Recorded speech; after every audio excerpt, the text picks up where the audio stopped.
नमस्कार मित्रांनो, आज आपण बघूया शिवसृष्टी पार्ट 2।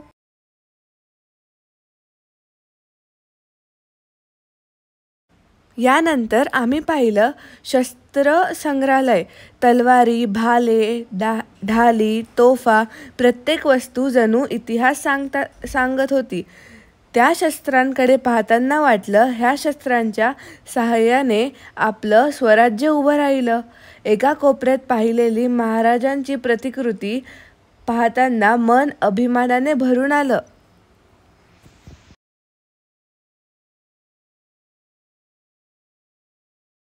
यानंतर एका खोलीत आम्हाला सुंदर चित्रदालन पाहायला मिळालं।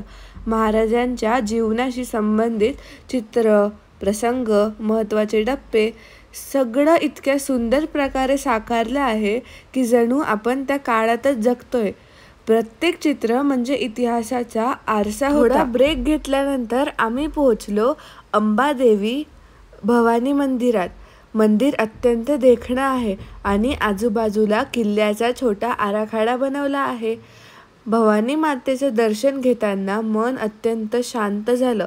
असं वाटलं की महाराजांना जसा आशीर्वाद मिळाला आहे तसाच क्षणभर मला देखील मिळत आहे। यानंतर आम्ही पाहिला 3D शो। महाराजांचा जन्म, बालपण, संघर्ष, किल्ल्यांच्या लढाया, स्वराज्य स्थापना आणि अखेरपर्यंतचा प्रवास यात दाखवला आहे। हा शो अत्यंत प्रभावी होता। विशेष म्हणजे भवानी मातेचा प्रवेश, त्या क्षणी जणू सभागृहात एक दिव्य तेज पसरलं। माझ्या डोळ्यात तर पाणीच आलं आणि मनाला खरंच समाधान लाभलं। हा संपूर्ण अनुभव माझ्यासाठी अविस्मरणीय ठरला। छत्रपती शिवाजी महाराज फक्त एक राजा नव्हते, ते हिंदवी स्वराज्याचे संस्थापक, धर्मरक्षक आणि मराठी मातीचा खरा अभिमान होते।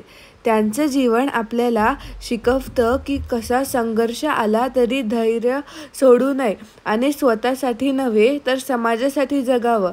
ह्या भेटीनंतर मला असं वाटतं की मी इतिहासाला प्रत्यक्ष भेटून आले। जर तुम्हाला हा व्लॉग आवडला असेल तर कृपया लाईक, शेअर आणि सबस्क्राईब करायला विसरू नका। हा अनुभव माझ्यासाठी अनमोल होता आणि मी तुमच्यासोबत शेअर करू शकले ह्याचा आनंद आहे। पुन्हा भेटूया एका नवीन व्लॉगमध्ये। तोपर्यंत एकच घोषणा, जय भवानी, जय शिवराय।